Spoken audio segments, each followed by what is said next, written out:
ففعلا أيها الإخوة، كما قال ربنا تبارك وتعالى: لقد كان لكم في رسول الله أسوة حسنة. نبينا صلى الله عليه وسلم لم يكن هنالك ابتلاء إلا وقد وقع به صلى الله عليه وسلم، حتى يكون لجميع المبتلين أسوة به صلى الله عليه وسلم. فيا من أخرجت عن ديارك، يا من عاداك قومك، فإن لك بنبيك صلى الله عليه وسلم أسوة حسنة، فقد أخرجه قومه، أخرج من مكة، ذلك البلد الذي أحبه، أخرج منها مكرها صلى الله عليه وسلم.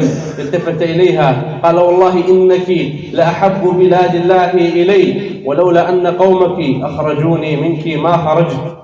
يا من فقدت ولدك، نبيك صلى الله عليه وسلم قد فقد ولده، بل مات وهو صغير. ففي الصحيحين في عام الكسوف أنه حدث في السنة التي توفي فيها إبراهيم ابن النبي صلى الله عليه وسلم، جاء في بعض الأخبار أن كان عمره 18 شهرا، سنة ونصف.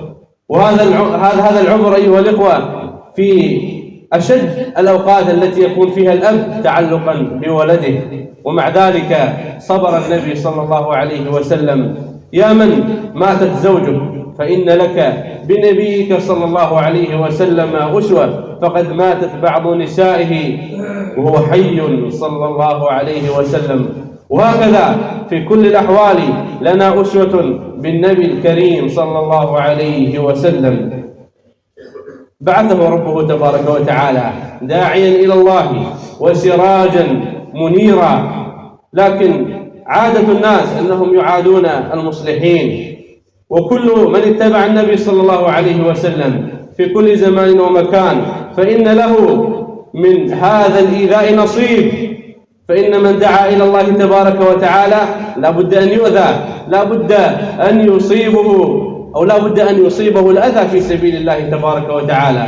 قال الله جل وعلا: قل هذه سبيلي أدعو إلى الله على بصيرة أنا ومن اتبعني وسبحان الله وما أنا من المشركين. فعادة المجرمين في كل زمان ومكان أنهم لما تعجزهم الحجج يلجؤون إلى الإيذاء، ويلجؤون إلى السب والشتم وإيذاء المؤمنين. النبي صلى الله عليه وسلم آذاه قومه لما وجد أن الناس في مكة لا يستجيبون، خرج صلى الله عليه وسلم متوجها إلى الطائف يدعوهم إلى الله تبارك وتعالى، يدعوهم إلى جنة عرضها السماوات والأرض، فما كان منهم إلا الصد. وهكذا يؤذى النبي صلى الله عليه وسلم وتصيبه الابتلاءات، فيموت عمه أبو طالب لم يسلم، مات على الشرك، لكنه قد راعى النبي صلى الله عليه وسلم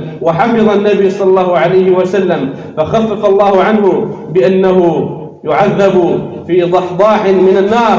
وجاء في بعض الأخبار أن تحت قدميه جمرتان يغلي منهما دماغه، مات على الشرك ما أسلم، كما في الصحيحين من حديث المسيب، وكذا عند أبي داود أن علي ابن أبي طالب رضي الله عنه لما مات أبوه أبو طالب جاء إلى النبي صلى الله عليه وسلم فقال: يا رسول الله مات عمك الشيخ الضال. قال: اذهب فوارث، فما يقال أنه أسلم لم يسلم، والحق أحق أن يتبع. لكنه حفظ النبي صلى الله عليه وسلم ورعاه.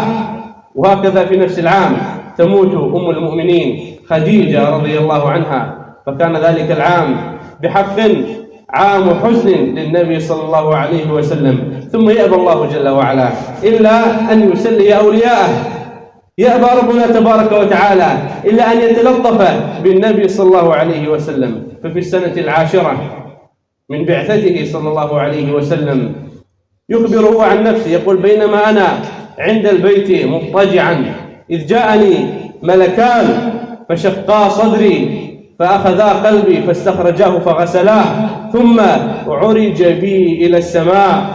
لما آذاه أهل الأرض أراد ربه تبارك وتعالى أن يسليه بأهل السماء، عرج بالنبي صلى الله عليه وسلم إلى السماء ومعه جبريل، فلما جاء إلى السماء الأولى قيل من الطارق؟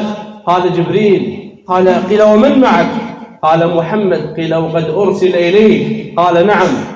فلما دخل في السماء الأولى وإذا آدم، ثم في كل سماء وجد نبيا من الأنبياء، إلى أن بلغ سدرة المنتهى، حتى بلغ مستوى يسمع فيه صلى الله عليه وسلم صريف الأقلام، فأوحى ربه تبارك وتعالى إليه ب50 صلاة، ب50 صلاة.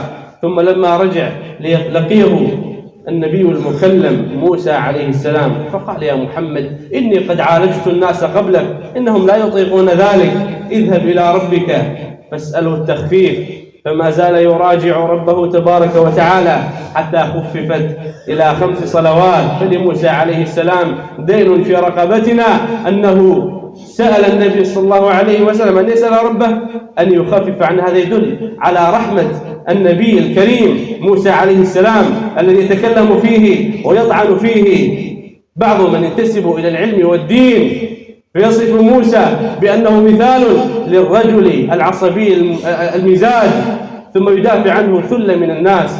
أنا يا إخوة أحيانا أخرج عن الموضوع لفوائد مهمة. تجد أمثال هؤلاء من يتكلمون بأنبياء الله جل وعلا، بل ما سلم منهم صحابة النبي صلى الله عليه وسلم. موسى ذلك الرجل العظيم يسأل ربه تبارك وتعالى أن يخفف عن هذه الأمة، وبالفعل خفف الله جل وعلا عنا، فجعلت 5 والأجر 50 صلاة.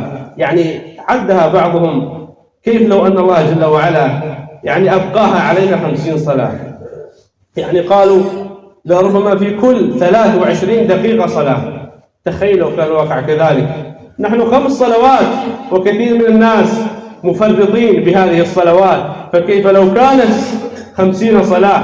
كثير من الناس لا يبالي، لا يصلي أصلا، لا يهتم بوقت الصلاة. إذا خرجت المباريات ترك الصلاة، إذا كان عنده مسألة ترك الصلاة. فكيف لو كانت 50 صلاة؟ وهكذا بهذه المناسبة العظيمة فرض ربنا تبارك وتعالى هذه الصلاة بأعلى مكان وصله بشر ومن غير واسطة، فهذه ميزة للصلاة عن غيرها. يقول النبي صلى الله عليه وسلم إن بين الرجل وبين الكفر ترك الصلاة. الله أكبر. إن بين الرجل وبين الكفر ترك الصلاة، والعهد الذي بيننا وبينهم الصلاة، فمن تركها فقد كفر. 5 صلوات في اليوم والليلة من حافظ عليهن كان له عهد عند الله أن يدخله الجنة، ومن لم يحافظ عليهن لم يكن له عهد عند الله، إن شاء عذبه وإن شاء عفى عنه. فيا أيها الإخوة، الرجوع إلى الله تبارك وتعالى هو الحل. ونحن لما نذكر هذه المناسبة، مناسبة المعراج، فاحذروا أيها الإخوة، ليس من السنة ما يفعله بعضهم من أنه يخص نهار الإسراء والمعراج بصيام. ليس هذا من السنة. ما كان يفعله النبي صلى الله عليه وسلم، وما كان يفعله أصحابه والتابعون لهم بإحسان من بعدهم. فنسأل الله جل وعلا أن يجعلنا ممن يتبعهم حق الاتباع. فبالأمس القريب قد ذهبنا نعزي رجلا، حببت أن أذكر هذه القصة للفائدة. وهو في أيمن الموصل، كان قد خرج ولده يعني نحو المغرب، بين المغرب والعشاء، وكان هذا الولد عمره نحو 4 أو 5 سنين. فما فوجئ أخينا إلا بإتيان رجل مسرع في سيارته فارتطم بهذا الطفل، فيشاء الله جل وعلا أن يكون هذا آخر العهد به. ثم ما كان من هذا الرجل المبارك نحسبه إلا أنه قد عفى عنه وتنازل عن حقوقه.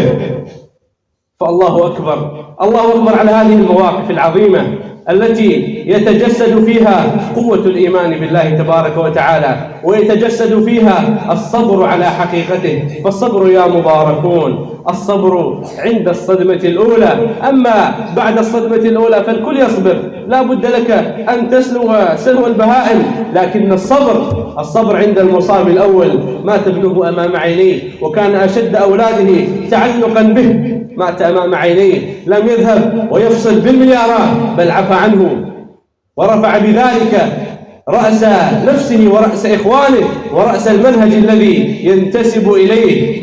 فهذه المواقف أيها الإخوة نحن والله بحاجة إليها. أصبحنا في هذا الوقت بحاجة إلى قدوات حسنة، لا بحاجة إلى هؤلاء الذين يتكسبون بدماء أبنائهم ويتكسبون بالمشاكل التي تحدث عندهم بأخذ الفصول الكثيرة وبأخذ الديات المبالغ فيها، ولا يعفون عن الناس. فمن عفا وأصلح فأجره على الله.